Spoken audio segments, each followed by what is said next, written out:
विद्यार्थी मित्रो, आपण आपल्या first topic laws of motion त्याला सुरुवात केली आणि लॉज ऑफ मोशन मध्ये सर्वप्रथम आपण मोशनची डेफिनेशन किंवा experience of the motion, how the motion can be identified and we are knowing when position of the body with respect to surrounding is changing, the body is said to be in motion. So it is a relative concept.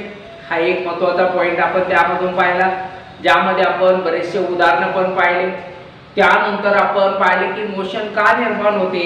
It is because of force. When force is applied on the body, body set into motion. आणि याचे मी best उदाहरण सांगितले की तुम्ही carrom घेतलेला आहे, carrom मधले तुमची कॉइन आहे आणि या कॉइनला स्ट्रायकरने हिट केलेले, स्ट्रायकर मारल्याबरोबर coin set into motion. It is because of the force is applied on the coin by the striker. तर या प्रकारचे आपण पाहिले. नंतर आपण पाहिले की under this topic we have studied the two point. One is called as a distance and another is called displacement. आणि यामध्ये आपण हेच पॉइंट आपण कंटिन्यू करतोय की डिस्टन्स अँड डिस्प्लेसमेंट. तर आपण यामध्ये काही चर्चा केली. कालच्या त्यामध्ये आपण दोन विद्यार्थी पाहिले, शीतल, संगीता वगैरे. आणि हे दोन विद्यार्थी स्कूलकडे जात आहेत आणि त्यांनी वेगवेगळ्या पाथनं ते गेलेले आहेत, ज्यामध्ये आपण path number 1 and path number 2 असं डिफरन्शिएशन करू शकतो.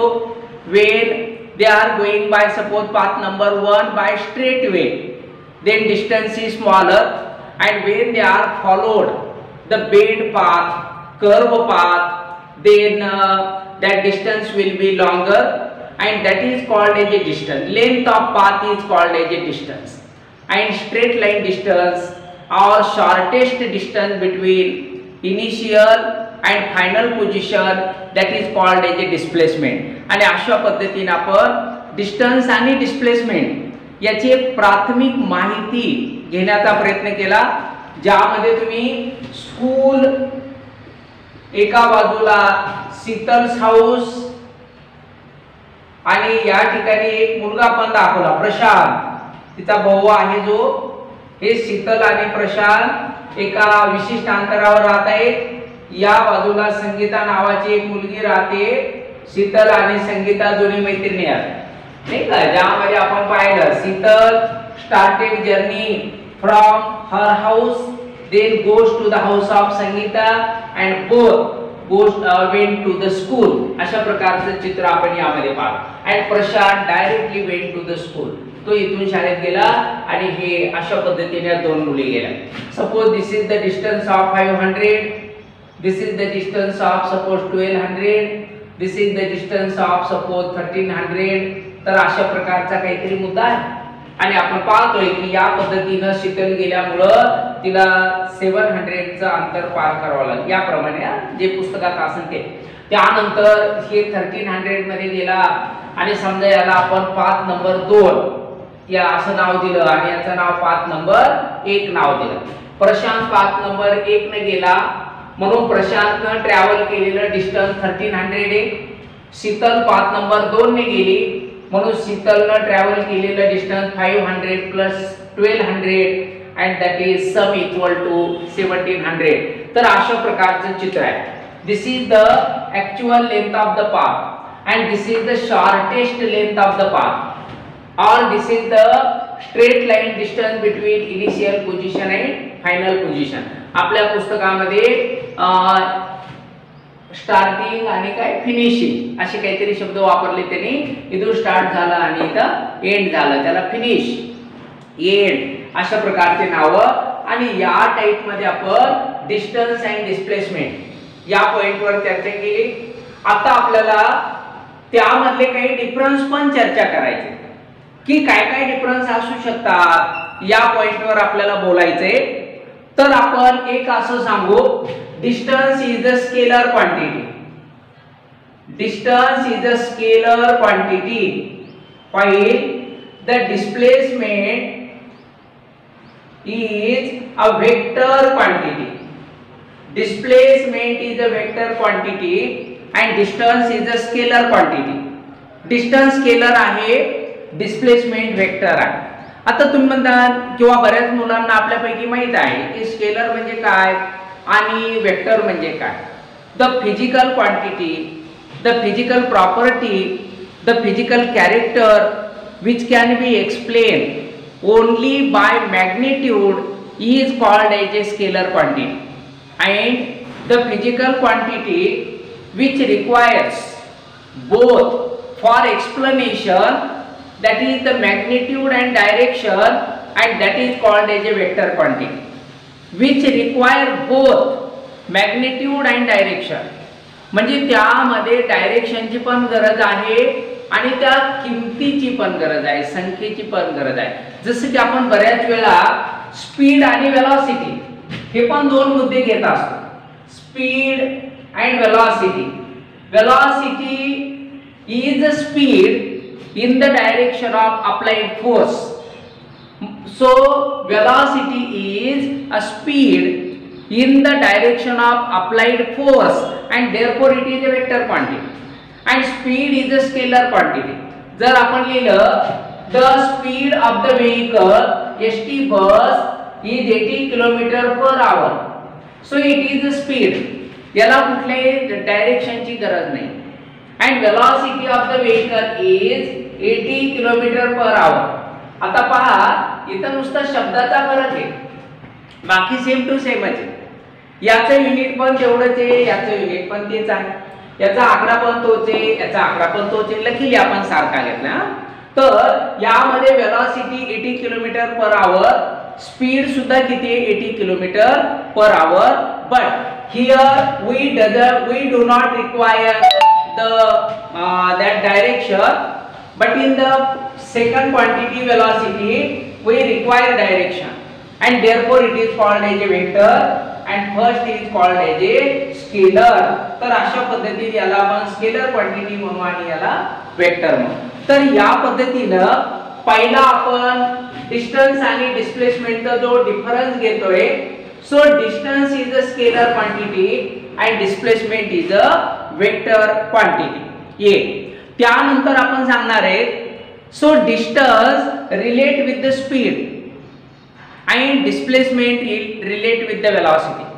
तर या पद्धतीने घेता येईल. आता वास्तविक आता पुढे गेल्यावर speed is equal to distance upon time, velocity is equal to displacement upon time असं पाहणार आहेत आपण. पण आपण आज या डिफरन्स मध्ये त्या पॉइंटला घेऊ शकतो. So distance relate with the speed and displacement relate with the velocity. या पद्धतीने आपण एक उलटा पॉइंट जो आपण स्पीड आणि वेलॉसिटी मध्ये गेल्यावर पाहायचा आहे, पण या डिफरन्स मध्ये आपण त्याला घेऊन टाकू. त्यानंतर आपल्याला असं म्हणता येईल distance may be larger or equal to displacement. Distance may be larger or equal to the displacement. ते डिस्प्लेसमेंट एवढं किंवा डिस्प्लेसमेंट पेक्षा मोठं असू शकतं. या उदाहरणात आपल्याला पाहता येईल. So in this example, while going from starting point to the end point, so distance traveled by two ways, by two paths, they are different. In first path it is equal to 1300, and by second path it is equal to 1700, and the displacement in both the condition they are equal. Displacement are equal. आता याचं best उदाहरण आपण काल जे आपल्या पुस्तकात दाखवले ते घेऊ.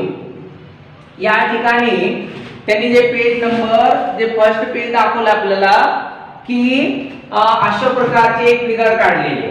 कशी काढू शकता वेळी वाकडी बरं का, असं काहीतरी समजा. चला असं घेऊ आपण. आणि समजा त्यांनी काय केले की या पद्धतीचं चित्र आहे आणि इथं समजा त्याला आपण ए म्हणू, ए, आणि इथं डॉटेड लाईन घेतली आणि इथे एक दाखवलंय B. So A is a starting point, initial position, and B is a final position.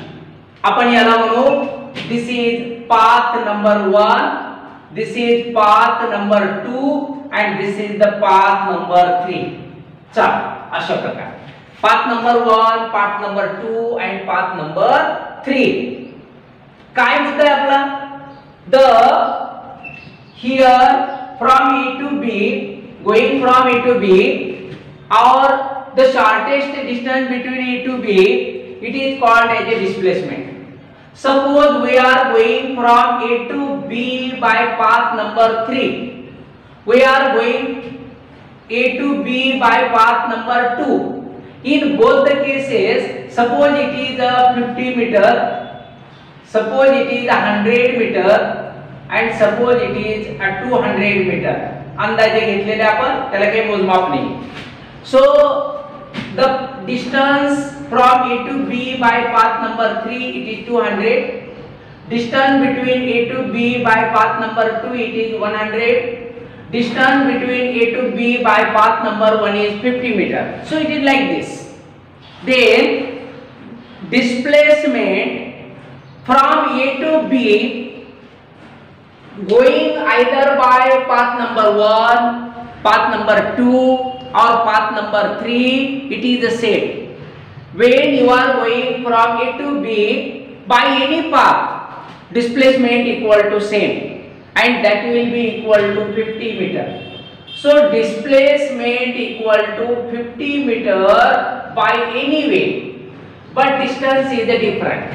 पहिल्या मध्ये डिस्टन्स 50 आहे, दुसऱ्या मध्ये डिस्टन्स 100 आहे, तिसऱ्या मध्ये डिस्टन्स 200 आहे. याचं मीनिंग काय? So the distance between initial and final position may be variable. Distance between first and last position may be variable.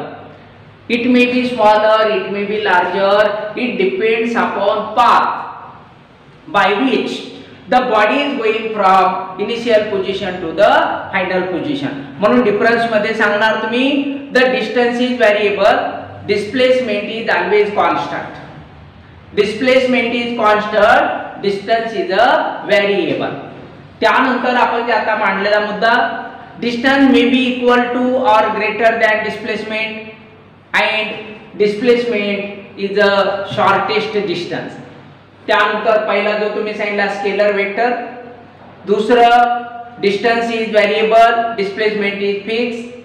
Distance may be equal to or greater than displacement, displacement is a constant. अशा प्रकारचं. त्यानंतर सांगायचं the actual length of the path is called distance, and the distance between initial and final position is called displacement. आणि अशा पद्धतीचे काही डिफरन्सचे point त्यामध्ये आपण नोट डाऊन करायचे आहे. तर या टाइप मध्ये आपला तो मुद्दा डिफरन्सेसचा, ज्यावर तुम्हाला क्वेश्चन विचारला जाईल. काय क्वेश्चन राहील? Right differences between distance and displacement. Write differences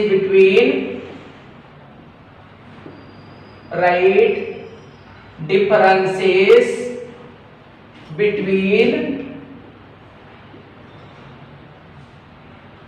distance and displacement.